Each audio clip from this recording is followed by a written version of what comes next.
बात कर रहे थे हिंदी भाषा और संप्रेषण के अंतर्गत संप्रेषण के प्रकारों पर, और उसके अंदर हमने देखा कि मौखिक संप्रेषण किसे कहते हैं, मौखिक संप्रेषण के लाभ क्या हैं और उनके दोष क्या हैं। शारीरिक विकार, भय और आतंक का वातावरण भी कहीं ना कहीं मौखिक अभिव्यक्ति को दोषपूर्ण बनाता है। इसके साथ ही मानसिक अवरुद्धता के कारण भी मौखिक अभिव्यक्ति में बाधा उत्पन्न होती है। ऐसे बच्चे समान ध्वनि वाले वर्णों के उच्चारण में विभेद नहीं कर पाते हैं और एक ही समान उनका उच्चारण करना उनकी मानसिक अवरुद्धता का कारण हो जाता है। जैसे श, व, स, ये 3 वर्ण ऐसे हैं जिनमें मानसिक अवरुद्ध व्यक्ति अंतर नहीं कर पाता है और वो शव की जगह सव या वस बोलने के लिए मजबूर हो जाता है। इतना ही नहीं, ऐसा व्यक्ति अल्प प्राण और महाप्राण ध्वनियों में भी ठीक से विभेद नहीं कर पाता। जैसे क, ख, ट और ठ। मौखिक अभिव्यक्ति के विविध पक्ष कौन कौन से हैं? भावों, विचारों को प्रभावी ढंग से सार्थक शब्दों में बोलकर व्यक्त करने को मौखिक अभिव्यक्ति कहा जाता है। इसमें वक्ता और श्रोता दोनों का होना अति आवश्यक है।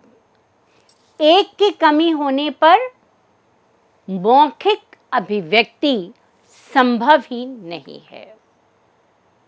शुद्ध उच्चारण होना चाहिए। अगर हम श और स, व और ब में अंतर नहीं कर पाएंगे और वक्ता अशुद्ध उच्चारण करेगा तो ग्रहिता के पास भी अशुद्ध संदेश ही प्रेषित होगा।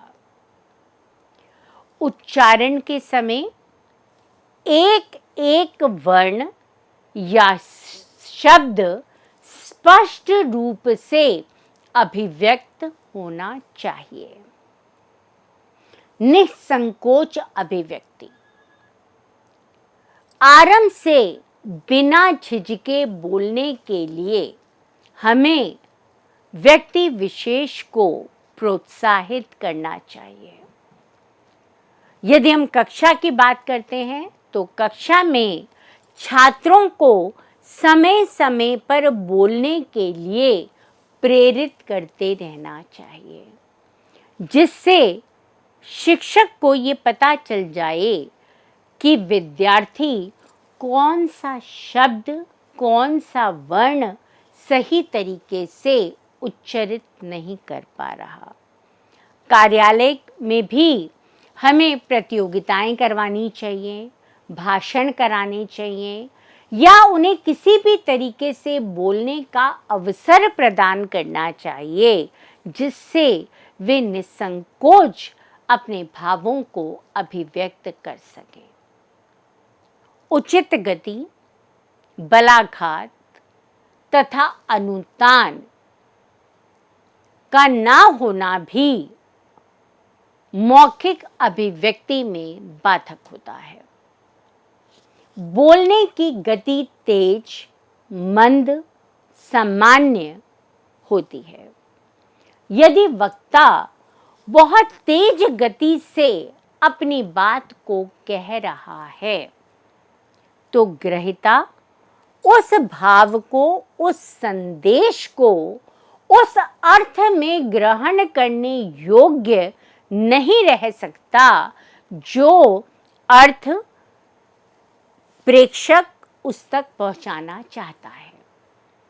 इसी तरह से बहुत धीमे धीमे बोलने से भी विचारों का तारतम्य टूट जाता है।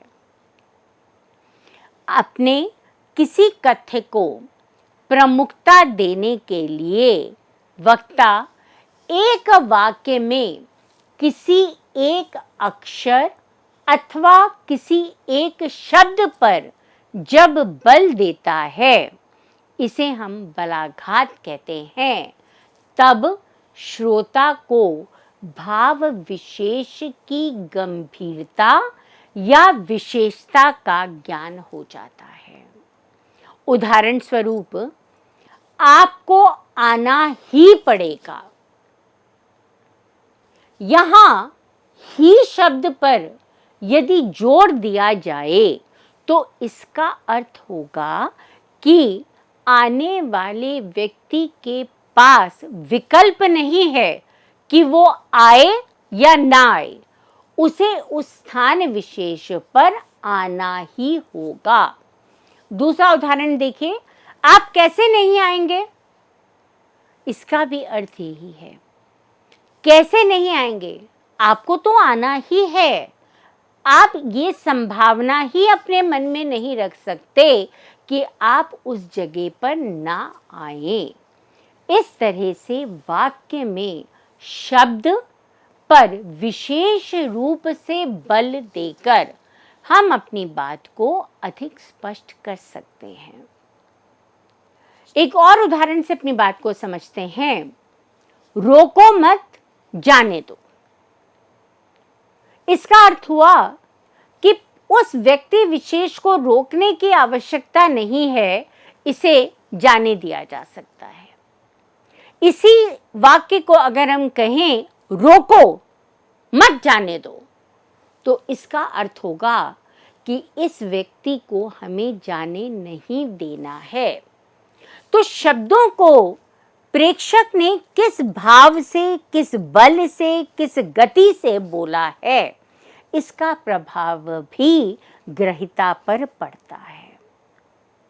वाक्य का उच्चारण करते समय भावों के अनुसार होने वाले सुर का उतार चढ़ाव अनुताप कहलाता है। इससे शब्दार्थ अथवा वाक्यार्थ में परिवर्तन आना पूर्णतः संभव है। उदाहरण के लिए, अब शब्द को उतार चढ़ाव में उच्चारित करें तो इसके अर्थ भिन्न भिन्न प्रकार से हमारे सामने उपस्थित होंगे। सामान्य रूप से अगर हम कहें अब, तो इसका मतलब होगा कि अब क्या करना है बताओ। आश्चर्यबोधक ढंग से अगर हम कहें अब, मतलब अब हमें ये काम करना है, आप अब हमें ये बात बता रहे हैं करने के लिए, अब ऐसा हुआ है। और अगर हम अब का प्रयोग प्रश्नबोधक रूप में करते हैं अब, तो इसका मतलब होगा कि हमने प्रश्न किया कि ये काम अब करना है या इसके लिए हमें और समय दिया जाएगा। कहने का अर्थ है कि एक ही शब्द को स्वर के घात प्रतिघात के माध्यम से, उतार और चढ़ाव के माध्यम से हम उसके अर्थ में भिन्नता उत्पन्न कर सकते हैं। श्रोता पर वक्ता के हाव भाव का भी गहरा प्रभाव अंकित होता है। बहुत जरूरी है कि जब वक्ता बोल रहा हो और उसके आमने सामने बहुत सारे लोग बैठे हों, तो वो अपनी गर्दन घुमाकर दाएं और बाएं बैठे श्रोताओं को अपनी निकटता का अनुभव कराए, क्योंकि जब तक वो उन्हें उस निकटता का अनुभव नहीं कराएगा, जब तक श्रोता को ये अनुभव नहीं होगा कि वक्ता देख और समझ रहा है कि श्रोता उसकी बात पर ध्यान दे रहे हैं या नहीं दे रहे, तब तक जो बात श्रोता तक जानी चाहिए, ग्रहिता तक जानी चाहिए, वो उस प्रभाव से नहीं जा पाएगी।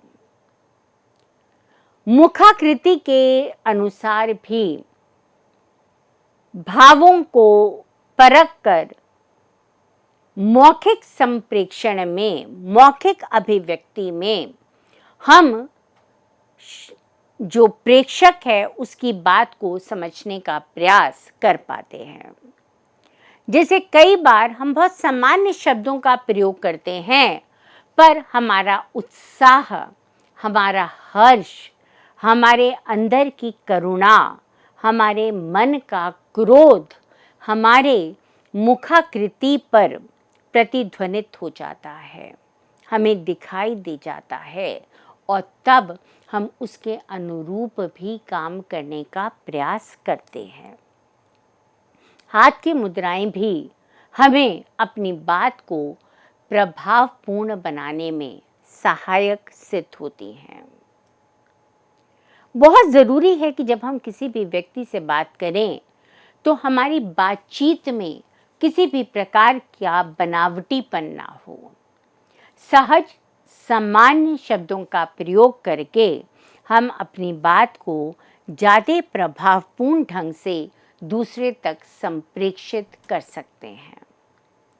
शुद्ध उच्चारण के साथ ही अपने भावों और विचारों को सुव्यवस्थित और क्रमबद्ध रूप में प्रकट करना मौखिक अभिव्यक्ति को प्रभावशाली बनाता है। मौखिक अभिव्यक्ति कहाँ-कहाँ संभव है? अनौपचारिक, औपचारिक। अनौपचारिक में हम बातचीत ले सकते हैं, जो सामान्य रूप से हम घर पे, सड़क पर चलते हुए, मेट्रो में या बाजार में किसी से भी करते हैं। अनौपचारिक रूप से जब हम बातचीत करते हैं तो उसके भी कई रूप होते हैं, जैसे साहित्यिक, जिसमें कविता, कहानी, एकांकी, नाटक इत्यादि को लिया जा सकता है।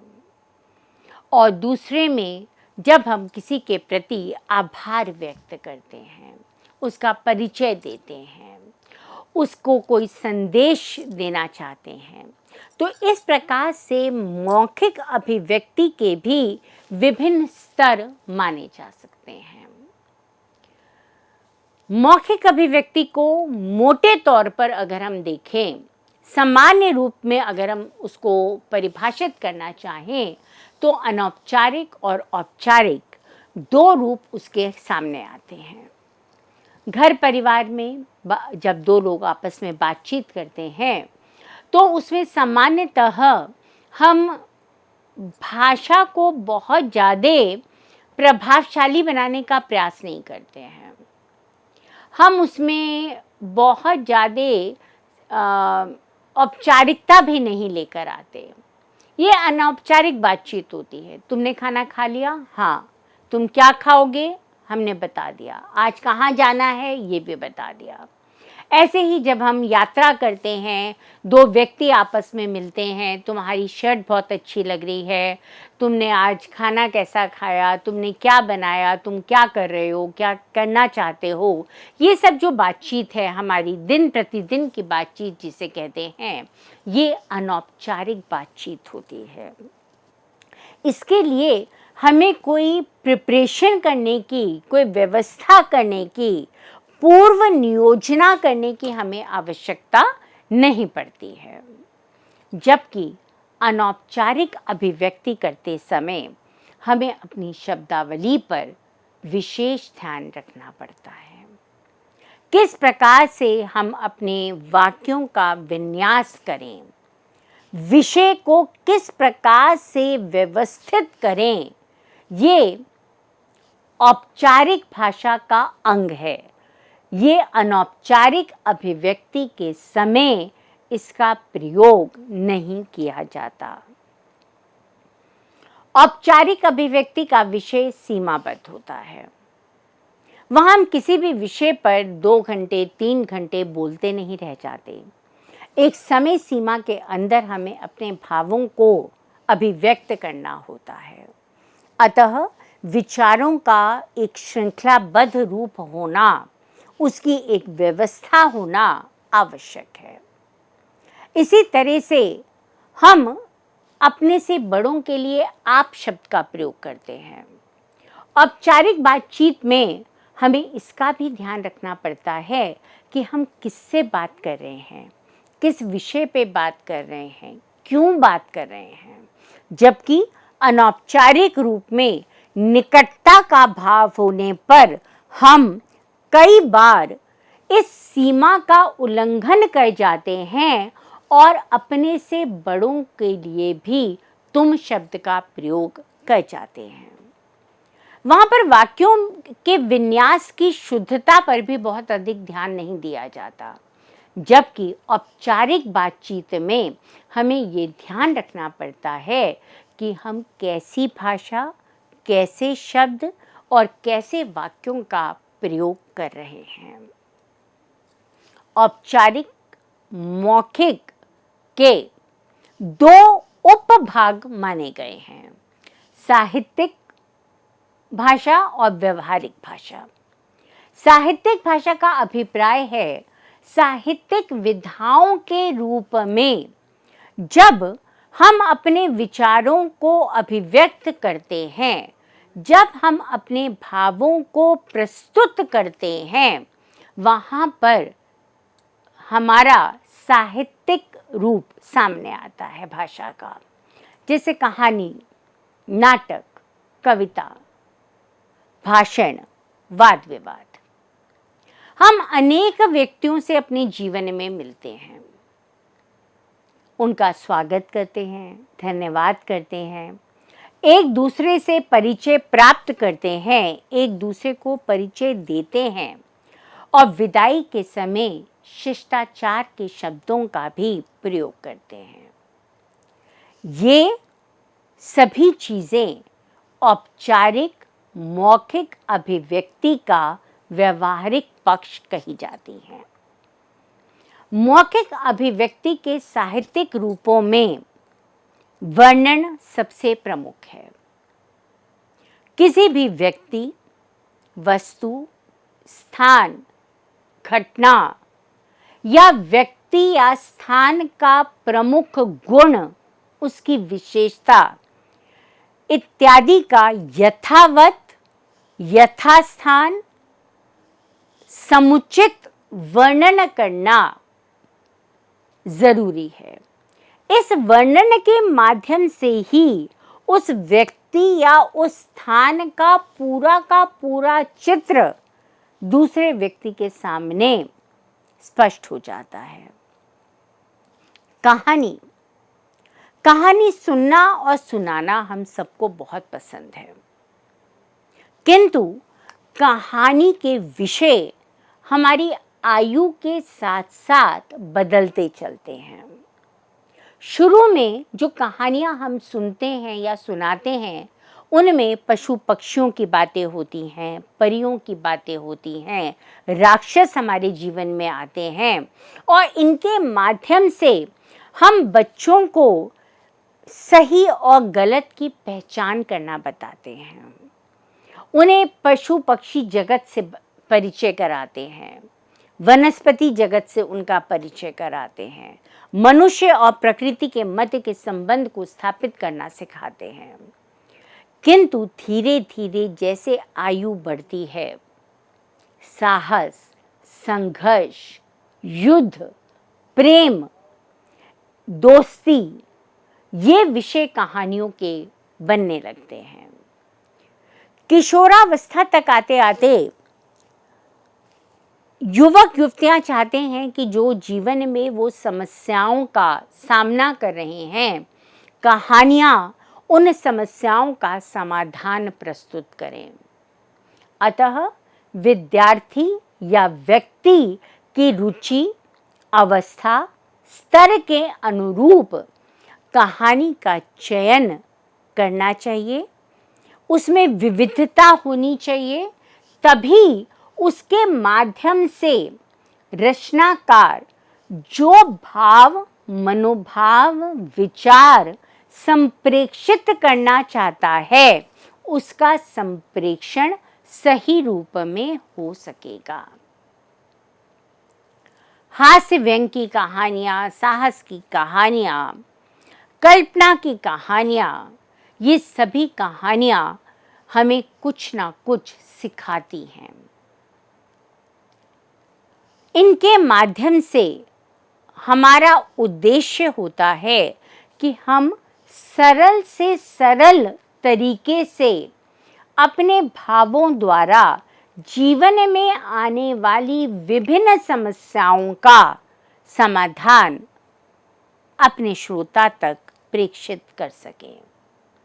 कहानी निश्चित रूप से मौखिक अभिव्यक्ति का एक बहुत सुंदर उदाहरण है, क्योंकि जब तक लिखना हमने नहीं सीखा था, जब तक लिखकर हम भावाभिव्यक्ति नहीं करते थे, या लोक जीवन में आज आप देखिए वहाँ पर भी मौखिक रूप से विभिन्न कहानियों के माध्यम से हम अपनी परंपराओं का, अपने रीति रिवाजों का, अपनी मान्यताओं का, इन सब का परिचय प्राप्त करते हैं। संवादों के माध्यम से, एकाकी या नाटकों के माध्यम से भी भावाभिव्यक्ति की जाती है। व्यक्ति स्थिति के अनुसार, योग्यता के अनुसार मनोरंजन के लिए या अपने उद्देश्य की पूर्ति के लिए नाटकों का चयन करता है। नुक्कड़ नाटक के माध्यम से भी हम एक संदेश प्रेषित करते हैं, जैसे टीकाकरण करना ज़रूरी है, वोट डालना ज़रूरी है, शिक्षा लेना ज़रूरी है। ये सब नुक्कड़ नाटक के एक मौखिक अभिव्यक्ति का एक माध्यम है, जिसके द्वारा हम अपनी बातों को दूसरों तक संप्रेषित करते हैं। छंदबद्ध या छंद मुक्त कविता का सस्वर पाठ मौखिक अभिव्यक्ति की क्षमता के विकास में सहायक उत्पन्न होता है। कविताओं को उचित गति में, उचित लय में, उचित भावों के अनुसार जब हम पढ़ने के लिए प्रोत्साहित करते हैं, तब भी हम मौखिक अभिव्यक्ति के माध्यम से अपनी बात को दूसरे व्यक्ति तक संप्रेषित करते हैं। भाषण के द्वारा भी विचारों को या किसी भी विषय को क्रमबद्ध रूप में दूसरे व्यक्ति तक, श्रोता तक या असंख्य लोगों तक, एक से अधिक लोगों तक संप्रेषित किया जाता है। लोकतांत्रिक व्यवस्था में भाषण विशेष महत्वपूर्ण है और इसलिए उसे और अधिक प्रभावशाली बनाने के लिए प्रेक्षक को समसामयिक विषयों का व्यापक अध्ययन करना अति आवश्यक हो जाता है। अगले वक्तव्य में हम ये जानेंगे कि मौखिक अभिव्यक्ति का व्यवहारिक पक्ष क्या है, इसके साथ ही लिखित रूप में हम किस प्रकार से अपने भावों को अभिव्यक्त करते हैं, लिखित अभिव्यक्ति के लाभ क्या हैं और लिखित अभिव्यक्ति के दोष कौन कौन से हैं, इन सब के विषय में विस्तार पूर्वक चर्चा करेंगे। तब तक के लिए आज्ञा दीजिए।